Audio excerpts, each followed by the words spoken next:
Candidate ಅನ್ಕೊಂಡ್ರು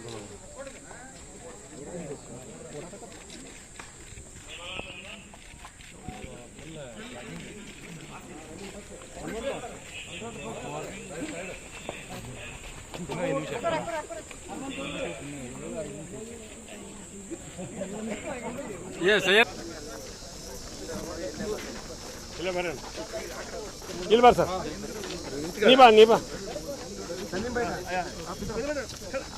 ಇಲ್ಲಿ ಬರ್ರಿ sir. Salim Ahmed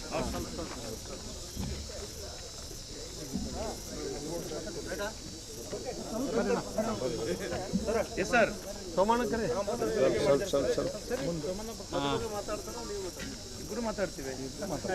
ನೀವು ಯಾರು ಮಾತಾಡ್ಬೇಕ್ರಿ?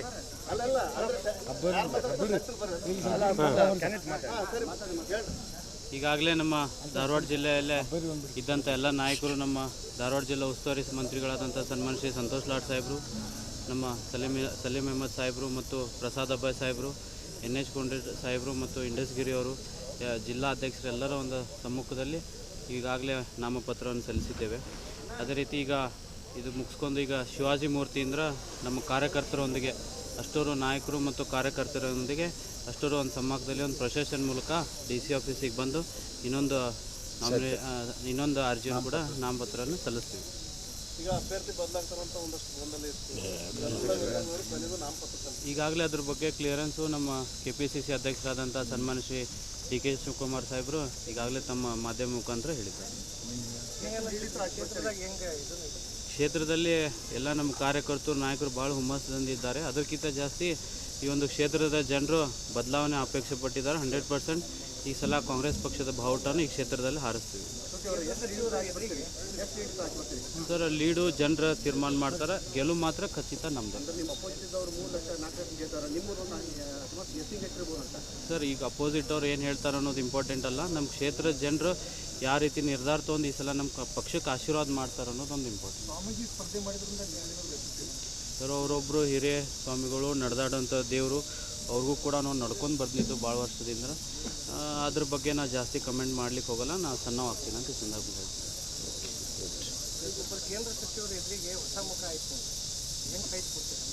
ಆದರೆ ಇಲ್ಲಿ ನಮ್ಮ ಜಿಲ್ಲೆಯಲ್ಲಿದ್ದಂಥ ಲಾಡ್ ಸಾಹೇಬರು, ಪ್ರಸಾದ್ ಅಬ್ಬಾಯ್ ಸಾಹೇಬರು, NH ಕೊಂಡ್ರೆಡ್ಡಿಯವರು, ವಿನಯ್ ಕುಲಕರ್ಣಿಯವರು, ಇವರೆಲ್ಲರೂ ಒಂದು ಶಕ್ತಿ ನನ್ನ ಬೆನ್ನೆಲುಬಾಗಿ ನಿಂತಿದೆ. ಅದೇ ರೀತಿ ಈ ಒಂದು ಜಿಲ್ಲೆಗೆ ಇವರೆಲ್ಲ ನಮ್ಮ ಕಾಂಗ್ರೆಸ್ ಪಕ್ಷದ ನಾಯಕರು ಎಲ್ಲರೂ ಒಂದು ಅಪಾರವಾದಂಥ ಸೇವೆಯನ್ನಿದೆ ಈ ಕ್ಷೇತ್ರದಲ್ಲಿ. ಅಪಾರ ಜಿಲ್ಲೆಯಲ್ಲಿ ಅಭಿವೃದ್ಧಿ ಪರವಾಗಿ ಬೆನ್ನೆಲುಬಾಗಿ ನಿಂತಿದ್ದಾರೆ. ಅವರು ಶಕ್ತಿ ಮತ್ತು ನಮ್ಮ ಎಲ್ಲ ಕಾರ್ಯಕರ್ತರ ಶಕ್ತಿ ಆ ಒಂದು BJP ಅಭ್ಯರ್ಥಿಯ ಮುಂದೆ ಏನೂ ಹತ್ತೋದಿಲ್ಲ ಅಂತ ಈ ಸಂದರ್ಭದಲ್ಲಿ. ಅವ್ರಿಗೆ ಆ್ಯಡ್ ಮಾಡಲಿಕ್ಕೆ ಪ್ರಹ್ಲಾದ್ ಜೋಶಿ ಸಾಹೇಬರು ಕಳೆದ 4 ಬಾರಿಯಲ್ಲಿ ಸಂಸದರಾಗಿದ್ದಾರೆ.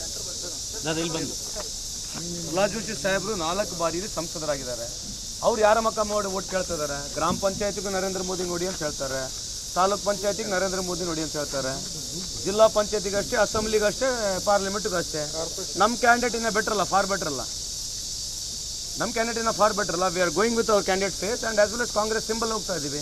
BJP ಅವರು BJP ಸಿಂಬಲ್ ಮರ್ತ್ಬಿಟ್ಟಿದ್ದಾರೆ, ವಾಜಪೇಯಿಗೆ ಮರ್ತ್ಬಿಟ್ಟಿದ್ದಾರೆ, ಅಡ್ವಾಣಿಗೆ ಮರ್ತ್ಬಿಟ್ಟಿದ್ದಾರೆ. ಸೊ ಈ ಥರ ಉದಾಹರಣೆಗಳು ಭಾಳ ಇದಾವೆ. I think this are the questions you should pose them. ಇರಲಿ, ಈಗ 3 ಲಕ್ಷದಲ್ಲಿ ಗೆಲ್ತಾರೋ ಅಲ್ಲಿ 3 ಲಕ್ಷದಲ್ಲಿ ಗೆದ್ದರೂ ಕೂಡ ಪಾರ್ಲಿಮೆಂಟ್ನಾಗ ಒಂದೇ ಕುರ್ಚಿ, 1 ಓಟಿಗೆ ಗೆದ್ದರೂ ಕೂಡ ಪಾರ್ಲಿಮೆಂಟ್ನಾಗ ಒಂದೇ ಕುರ್ಚಿ. ನಾವು 1 ಓಟಿಗೆ ಗೆದ್ದು ಖಂಡಿತವಾಗಿ ಹೋಗ್ತೀವಿ ಅಂತ ಈ ಸಂದರ್ಭಕ್ಕೆ ಹೇಳಲಿಕ್ಕೆ ಇಚ್ಛೆ ಬಯಸ್ತೀವಿ.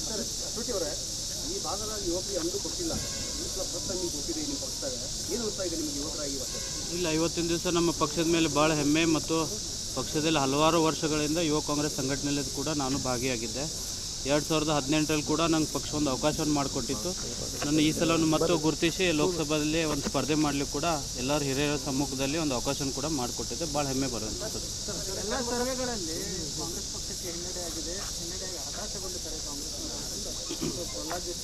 ಅದೇ ಪ್ರಹ್ಲಾದ್ ಜೋಶಿ ಅವರು ಸರ್ವೆ ಬಗ್ಗೆ ಮಾತನಾಡಬಾರ್ದು ಅಲ್ವಾ? ಈ ದೇಶದ 10 ವರ್ಷದಲ್ಲಿ ಏನಾಗಿದೆ, ಈ ದೇಶ ಯಾವ ಮಟ್ಟಕ್ಕೆ ಪ್ರಗತಿ ಹೋಗಿದೆ.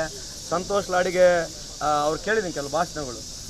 ಕಳೆದ 10 ವರ್ಷ ಸರ್ಕಾರ ಏನು ಪ್ರಗತಿ ಆಗಿದೆ ಅದನ್ನ ಬಿಟ್ಟುಬಿಡ್ತಾರೆ. ಆರ್ಕೆ ಉತ್ತರ ಕೊಡೋದು. ಸಂತೋಷ್ ಲಾಡಿಗೆ ರಾಹುಲ್ ಗಾಂಧಿ ಥರ ಮಗ ಬೇಕಾ, ನರೇಂದ್ರ ಮೋದಿ ಥರ ಮಗ ಬೇಕಾ? ಈ ಥರ ಇದು ಬೇಕಾ? ಈ ಥರ ಸಂಸದರು ಮಾತನಾಡ್ತಕ್ಕಂಥ ಸರಿ ಇದೆಯಾ? Can you speak like that? So you should speak about last 10 years, what is the progress, what is the development, GDP, ಬಡತನ ನಿರ್ಮೂಲನೆ ಎಷ್ಟಾಗಿದೆ, ಸಾರ್ವಜನಿಕರಿಗೆ ರೈತರಿಗೆ ಎಷ್ಟು ಅನುಕೂಲ ಆಗಿದೆ, ನೀವು ಪ್ರಾಜೆಕ್ಟ್ಸ್ಗಳ ಬಗ್ಗೆ ಮಾತನಾಡಬೇಕು, ದೇಶದ ವಹಿವಾಟುಗಳ ಬಗ್ಗೆ ಮಾತನಾಡಬೇಕು, ಆರ್ಥಿಕ ಪರಿಸ್ಥಿತಿ ಬಗ್ಗೆ ಮಾತನಾಡಬೇಕು. ಅದನ್ನೆಲ್ಲ ಬಿಟ್ಕೊಂಡು ಯಾವ ಸಣ್ಣ ಸಣ್ಣ ವಿಷಯಗಳು ಜನಕ್ಕೆ ಡೈವರ್ಟ್ ಮಾಡ್ತಕ್ಕಂಥ ಮಾತಾಡಿದ್ರೆ ಏನು ಅರ್ಥ ಇಲ್ಲ.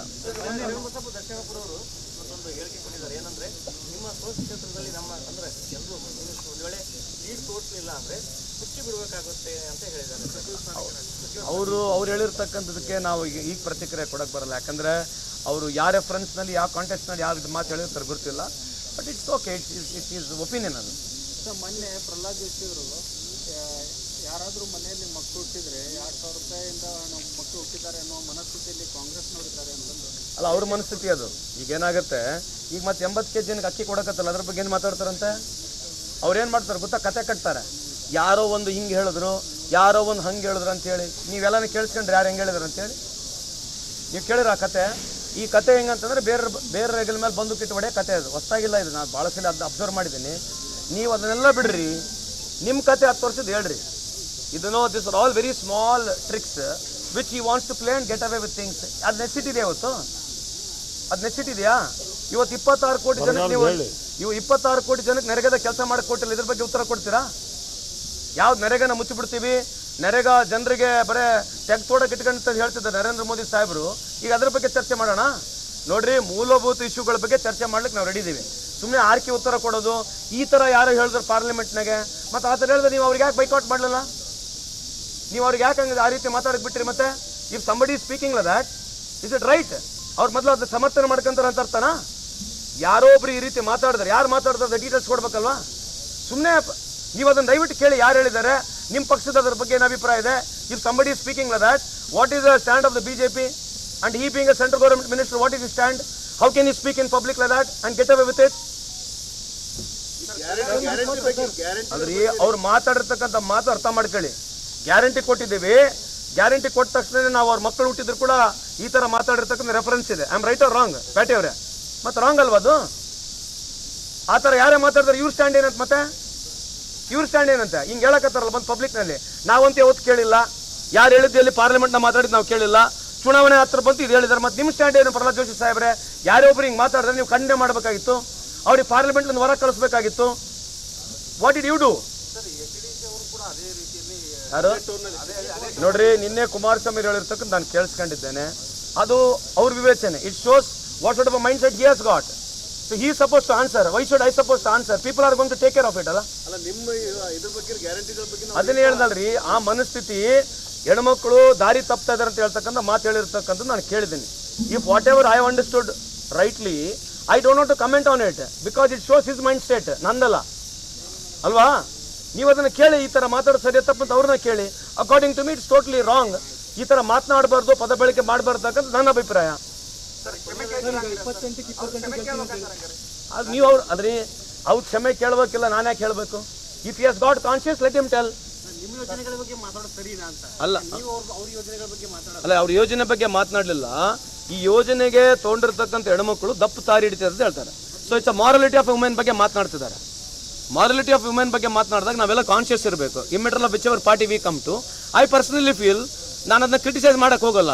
It shows his mind set. So in public domain whether he wants to ask forgiveness or it's left to him. If you are sensitive, you better ask it. If you are not sensitive, please continue with it.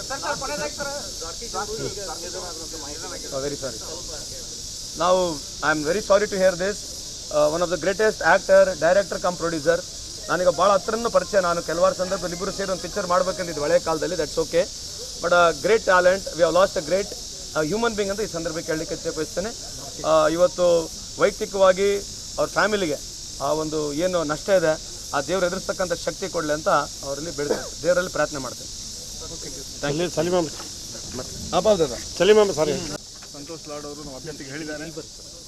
ಈ ಕ್ಷೇತ್ರದಲ್ಲಿ ಒಂದು ಸಂಚಲನ ಉಂಟು ಮಾಡಿದೆ.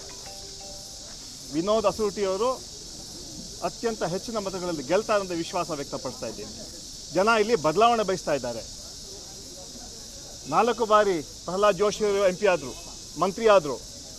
ಆದರೆ ಈ ಕ್ಷೇತ್ರಕ್ಕೆ ಯಾವುದೇ ಅಭಿವೃದ್ಧಿ ಕೆಲಸ ಮಾಡಲಿಲ್ಲ. BJPಯವರು ಓಟ್ ಕೇಳೋಂತಹ ನೈತಿಕತೆಯನ್ನು ಕಳ್ಕೊಂಡಿದ್ದಾರೆ. ಯಾವ ಘನ ಕಾರ್ಯ ಮಾಡಿದ್ದಾರೆ, ಯಾವ ಪುರುಷದ ಜನ BJP ಓಟ್ ಹಾಕಬೇಕು. 10 ವರ್ಷ ಬರೀ ಸುಳ್ಳು ಹೇಳ್ಕೊಂಡು ಬಂದರು.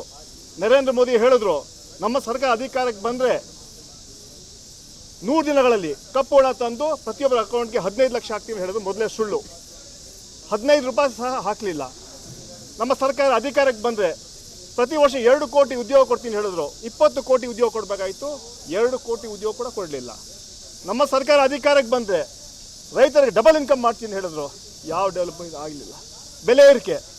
ನಮ್ಮ ಸರ್ಕಾರ ಮನಮೋಹನ್ ಸಿಂಗ್ ಪ್ರೈಮ್ ಮಿನಿಸ್ಟರ್ ಇರುವಾಗ ಪೆಟ್ರೋಲ್ ಬೆಲೆ 55 ರೂಪಾಯಿ ಇತ್ತು, ಇವತ್ತು 105ಕ್ಕೆ ಹೋಗಿದೆ. ಅದಕ್ಕೆ ಜನ BJP ಓಟ್ ಹಾಕಬೇಕಾ? ಗ್ಯಾಸ್ ಬೆಲೆ 400 ರೂಪಾಯಿ ಇತ್ತು, 1200ಕ್ಕೆ ಹೋಗಿದೆ. ಅದಕ್ಕೆ ಜನ ಓಟ್ ಹಾಕಬೇಕಾ? ನಮ್ಮ ಸರ್ಕಾರ ಅಧಿಕಾರಕ್ಕೆ ಬಂದರೆ ಸ್ವರ್ಗ ತೋರಿಸ್ತೀನಿ ಅಂತ ಹೇಳಿದ್ರು. ಸನ್ಮಾನ್ಯ ನರೇಂದ್ರ ಮೋದಿ ಸ್ವರ್ಗ ಅಂತ ತೋರಿಸಲಿ, ಜೊತೆಗೆ ನರಕ ತೋರಿಸ್ಬಿಟ್ವಿ. ನಾವು ನಮ್ಮ ಸರ್ಕಾರ 10 ತಿಂಗಳಲ್ಲಿ ನುಡಿದಂತೆ ನಡೆದಿದ್ದೀವಿ. ಸರ್ವರಿಗೂ ಸಮಪಾಲು, ಸರ್ವರಿಗೂ ಸಮಬಳು ನಮ್ಮ ಸಂಕಲ್ಪ. ಈ ರಾಜ್ಯವನ್ನು ಸರ್ವ ಜನಾಂಗದ ಶಾಂತಿಯ ತೋಟ ಮಾಡೋಕ್ಕೆ ನಾವು ಹೊತ್ತಿದ್ದೀವಿ. 5 ಗ್ಯಾರಂಟಿಗಳ ಅನುಷ್ಠಾನಕ್ಕೆ ತಂದಿದ್ದೀವಿ ನಾವು. ಇವತ್ತು ವಿನೋದರ ಗೆಲುವೆ ನಮ್ಮ ಈ ಗ್ಯಾರಂಟಿಗಳು ಶ್ರೀರಕ್ಷೆ ಆಗಲಿದೆ. ಜನ ಬಹಳ ಸಂತೋಷದಿದ್ದಾರೆ, ಶಾಂತಿ ನೆಮ್ಮದಿ ಸಹಬಾಳ್ವೆಯಿಂದ ರಾಜ್ಯದಲ್ಲಿ ಬಾಳ್ತಾ ಇದ್ದಾರೆ. 5 ಗ್ಯಾರಂಟಿಗಳು ಕೊಟ್ವಿ ನಾವು. ಅನ್ನಭಾಗ್ಯ ಇರ್ಬೋದು, ಗೃಹಲಕ್ಷ್ಮಿ, ಗೃಹ ಜ್ಯೋತಿ, ಯುವನಿಧಿ, ಈ ಎಲ್ಲ ಕಾರ್ಯಕ್ರಮ ಇವು ಅನುಷ್ಠಾನಕ್ಕೆ ತಂದಿದ್ದೀವಿ. ನಾವು ಬಹಳ ಎದೆ ಮುಟ್ಟಿ ಹೇಳ್ತೀವಿ ನಾವು. ಹೌದು, ನಾವು ಹೇಳಿದ್ರು ಮಾಡಿದ್ದೀವಿ. ಆದರೆ ಭಾರತೀಯ ಜನತಾ ಪಾರ್ಟಿ ಸಂಪೂರ್ಣ ವಿಫಲರಾಗಿದ್ದಾರೆ. ಎರಡನೇದಾಗಿ ಯಾಕೆ ಓಟ್ ಹಾಕಬೇಕು ಕೇಂದ್ರ ಸರ್ಕಾರಕ್ಕೆ, BJPಗೆ? ಇವತ್ತು ವಿಶೇಷವಾಗಿ ಕರ್ನಾಟಕದ 25 ಜನ BJP MP ಗಳಿದ್ರು, 5 ಕೇಂದ್ರ ಮಂತ್ರಿಗಳಿದ್ರು. ಏನು ಮಾಡಿದ್ರು? ಇವತ್ತು ನಮಗೆ ಬರೋಂತಹ ಏನು ಹಣ ತರಿಸಂತಹ ಯೋಗ್ಯತೆ ಈ ಮಂತ್ರಿಗಳಿಗೆ MP ಗಳಿಗಿಲ್ಲ. ಬರ ಪರಿಹಾರದ ಬಗ್ಗೆ ನಾಚಿಕೆ ಆಗಬೇಕು ನಿರ್ಮಲಾ ಸೀತಾರಾಮನ್ಗೆ, ನರೇಂದ್ರ ಮೋದಿಯವರು, ಅಮಿತ್ ಶಾ ಅವ್ರಿಗೆ. 6 ತಿಂಗಳಾಯಿತು ನಾವು ಪತ್ರ ಬರೆದ್ಬಿಟ್ಟು ಮುಖ್ಯಮಂತ್ರಿಗಳು ಪ್ರೈಮ್ ಮಿನಿಸ್ಟರ್ ಭೇಟಿ ಮಾಡಿದ್ರು, ಮಂತ್ರಿಗಳ ಭೇಟಿ ಮಾಡಿ ಸುಮಾರು 18,000 ಕೋಟಿ ಬಿಡುಗಡೆ ಮಾಡಿ ಅಂತ ಹೇಳಿದ್ರೆ ನೀವು ಲೇಟಾಗಿ ಕೊಟ್ರಿ ಅಂತ ಹೇಳಂತಹ ಮಲ್ತಾಯಿ ಧೋರಣೆ ಕೆಲಸ ಕೇಂದ್ರ ಸರ್ಕಾರ ಮಾಡ್ತಾರೆ. ಜನ ತಕ್ಕ ಉತ್ತರ ಕೊಡ್ತಾರೆ. ಇವತ್ತು ನಾನು ಪ್ರಹ್ಲಾದ್ ಜೋಶಿ ಕೇಳ್ತೀನಿ, ನೆನೆಸ್ಕೊಳ್ಳಿ, ನೀವು ಎಲೆಕ್ಷನ್ ಮುಂಚೆ ವಿಜಯೋತ್ಸವ ಮಾಡಿದ್ದೀವಿ ಮಾದಾಯ ವಿಚಾರವಾಗಿ. ಇವತ್ತು ಉತ್ತರ ಕೊಡಿ. ನೀವು ಒಂದು ಎನ್ವೈರ್ಮೆಂಟ್ ಕ್ಲಿಯರ್ ಮಾಡೋಂಥ ಶಕ್ತಿ ಯೋಗ್ಯತೆ ನಿಮಗಿಲ್ಲ. ಇವತ್ತು ನೀವು ಓಟ್ ಕೇಳಂತಹ ಹಕ್ಕನ್ನು ಕಳ್ಕೊಂಡಿದ್ದೀರಾ. ಜನ ಬದಲಾವಣೆ ಬಯಸ್ತಾ ಇದ್ದಾರೆ. ಇವತ್ತು ವಿನೋದ್ ಅಸೂಟಿ ನಮ್ಮ ಯುವ ನಾಯಕ. ಇವತ್ತು ಜನ ಯುವಕರಿಗೆ ಹೆಚ್ಚು ಪ್ರಾಧಾನ್ಯತೆ ಕೊಡುವಂಥ ಕೆಲಸ ಮಾಡ್ತಾರೆ. ಇವತ್ತು ವಿನೋದ್ ಅಸೂಟಿ ಗೆಲುವು ಖಚಿತ. ರಾಜ್ಯದಲ್ಲಿ ಕನಿಷ್ಠ 20 ಸೀಟ್ ನಾವು ಗೆಲ್ತೀವಿ. ಯಾಕಂದರೆ ಜನ ನಮ್ಮ ಮೇಲೆ ವಿಶ್ವಾಸ ಇಟ್ಕೊಂಡಿದ್ದಾರೆ, ನುಡಿದಂತೆ ನಡೆದೀವಿ. ಅದೇ ರೀತಿ ಕೇಂದ್ರ ಸರ್ಕಾರ ಸಂಪೂರ್ಣವಾಗಿ ವಿಫಲವಾಗಿದೆ. ನರೇಂದ್ರ ಮೋದಿ ಹೇಳಿದ ಬರೀ 10 ವರ್ಷ ಸುಳ್ಳುಗಳು. ಇವತ್ತು ಏನಾದರೂ ಸುಳ್ಳಿಗೆ ಆಸ್ಕರ್ ಅವಾರ್ಡ್ ಕೊಡಬೇಕಾದ್ರೆ ಸನ್ಮಾನ್ಯ ನರೇಂದ್ರ ಮೋದಿಯವರು ಸಲ್ಲತ್ತೆ, ಅಷ್ಟು ಸುಳ್ಳುಗಳನ್ನು ಹೇಳಿದ್ದಾರೆ. ಜನ ಇವತ್ತು BJPನ ಭ್ರಮನಿಷ್ಠರಾಗಿದ್ದಾರೆ. ಆ ಹಿನ್ನೆಲೆಯಲ್ಲಿ ನಮಗೆ ಸಂಪೂರ್ಣ ವಿಶ್ವಾಸ ಇದೆ. ಇವತ್ತು ನಮ್ಮ ವಿನೋದ್ ಅಸೂಟಿ ಯುವ ನಾಯಕ ನಿರಂತರವಾಗಿ ಪಕ್ಷ ಸಂಘಟನೆ ಮಾಡ್ತಾರೆ. ಯೂತ್ ಕಾಂಗ್ರೆಸ್ನ ಕಾರ್ಯಕರ್ತರಾಗಿ ಮುಖಂಡರಾಗಿ ಕೆಲಸ ಮಾಡ್ಕೊಂಡು ಬರ್ತಾ ಇದ್ದಾರೆ. ಯಾವುದೇ ಅವ್ರ ಮೇಲೆ ಆರೋಪ ಇಲ್ಲ. ಆದರೆ ಜೋಶಿಯವರು ಈ ಕ್ಷೇತ್ರದ ಅಭಿವೃದ್ಧಿಗೆ ಸಂಪೂರ್ಣ ವಿಫಲ ಆಗಿದ್ದಾರೆ. ಅಭಿವೃದ್ಧಿಯಲ್ಲಿ ಅವರಿಗೆ ಜನ ಇವತ್ತು ಈಗಾಗಲೇ 4 ಸಲ ಗೆಲ್ಲಿಸಿದ್ದಾರೆ. ಇವತ್ತು ಬದಲಾವಣೆ ಬಯಸ್ತಾ ಇದ್ದಾರೆ. ದೇಶದಲ್ಲಿ ಇಂಡಿಯಾ ಅಧಿಕಾರಕ್ಕೆ ಬರುತ್ತೆ ಹಾಗೂ ಸನ್ಮಾನ್ಯ ರಾಹುಲ್ ಗಾಂಧಿಯವರು ಪ್ರೈಮ್ ಮಿನಿಸ್ಟರ್ ಆಗ್ತಾರೆ ಅಂತ ವಿಶ್ವಾಸವನ್ನು ವ್ಯಕ್ತಪಡಿಸ್ತಾರೆ. ನೀವೆಲ್ಲರೂ ಅಲ್ಲೇ ಬಂದ್ಬಿಡ್ರಿ, ಬನ್ನಿ.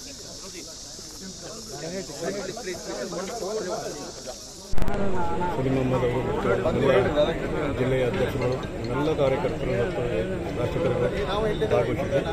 ಅದರ ಜೊತೆಗೆ ಇನ್ನೇನು BJPಯವರು ನಾಮಿನೇಷನ್ ಮಾಡಿದರೆ ಪ್ರಹ್ಲಾದ್ ಜೋಶಿ ಅವರು, ಅದಕ್ಕಿಂತ ಹೆಚ್ಚು ಕಾರ್ಯಕರ್ತರು ಇವತ್ತು ನಾನು ನೋಡ್ತಾ ಇದ್ದೀನಿ. ಅವನೊಂದು ನಿರೀಕ್ಷಣೆ ಇದೆ. ಯಾಕಂದರೆ ಇವತ್ತು 25,000ಕ್ಕಿಂತ ಹೆಚ್ಚು ಜನ ಕಾರ್ಯಕರ್ತರನ್ನು ನಾವು ಇವತ್ತು ನೋಡಿದ್ದೀವಿ. ಇವತ್ತು ಈ ನಾಮಿನೇಷನ್ ಮಾಡ್ತಕ್ಕಂಥ ಸಂದರ್ಭದಲ್ಲಿ ಈಗಾಗಲೇ ನಾವು ಎಲ್ಲ ತಾಲೂಕುಗಳಲ್ಲಿ ಸಭೆಯನ್ನು ಮಾಡ್ತಕ್ಕಂಥ ಸಂದರ್ಭದಲ್ಲಿ ಅತಿ ಹೆಚ್ಚು ಇವತ್ತು ಕಾರ್ಯಕರ್ತರು ಕಾಂಗ್ರೆಸ್ಗೆ ಬೆಂಬಲವನ್ನು ಕೊಡ್ತಾ ಇದ್ದಾರೆ. ಅದರ ಜೊತೆಗೆ ಮಹಿಳೆಯರು ಅವರೇನು 2,000 ರೂಪಾಯಿ ಮತ್ತು ಬಸ್ ಫೀಸ್ ಎಲ್ಲ 5 ಗ್ಯಾರಂಟಿಗಳಿವೆ. ಇದರ ಲಾಭ ಆಗುತ್ತೆ ಕಾಂಗ್ರೆಸ್ಸಿಗೆ. ಲೋಕಸಭೆ ಚುನಾವಣೆಯಲ್ಲಿ ನಮಗೆ ಲಾಭ ಆಗ್ತಕ್ಕೆ ಅಂತ ಹೇಳಿ ತಿಳ್ಕೊಂಡಿದ್ದೇವೆ. ಇವತ್ತು ಈ ಚುನಾವಣೆಯಲ್ಲಿ ಹೋದ ಏನು ಅಸೆಂಬ್ಲಿ ಚುನಾವಣೆಯಲ್ಲಿ ನಮಗೆ 136 ಸೀಟು ಕರ್ನಾಟಕದಲ್ಲಿ ಕೊಟ್ಟರು. ಅದೇ ರೀತಿಯಾಗಿ ಧಾರವಾಡದಲ್ಲಿ ಸಹಿತ ನಮ್ಮ ವಿನೋದ್ ಅಸೂಟಿ ಅವರು ಆರಿಸಿ ಬರೋದು ಅಷ್ಟೇ ಸತ್ಯ. ಸರ್, ಏನು ಲಿಂಗಾಲೇಶ್ವರ ಸ್ಪರ್ಧೆ ಕಾಂಗ್ರೆಸ್ ಯಾವುದು ಅಂತ ಲಿಂಗಾಲೇಶ್ವರ ಸ್ವಾಮಿಗಳದು ಇನ್ನೂ ಸಭೆಯನ್ನು ಮಾಡ್ತಾ ಇದ್ದಾರೆ. 18ಕ್ಕೆ ನಾಮಿನೇಷನ್ ಮಾಡ್ತೇವೆ ಅಂತ ಹೇಳಿದ್ರೆ ಇನ್ನೂ ಅದು ಡೌಟ್ ಇದೆ. ಅದು ಅವರ ನಾಮಿನೇಷನ್ ಮಾಡಿದ ಮೇಲೆ ಗೊತ್ತಾಗೈತೆ. ಆಮೇಲೆ ಅವರು ಯಾವ ರೀತಿಯಾಗಿ ನಮ್ಮ ಪಾರ್ಟಿಯಲ್ಲಿರ್ತಕ್ಕಂಥ ಕಾರ್ಯಕರ್ತರು ನಮ್ಮ ಪಕ್ಷ ಬಿಟ್ಟು ಎಲ್ಲೂ ಹೋಗೋದಿಲ್ಲ.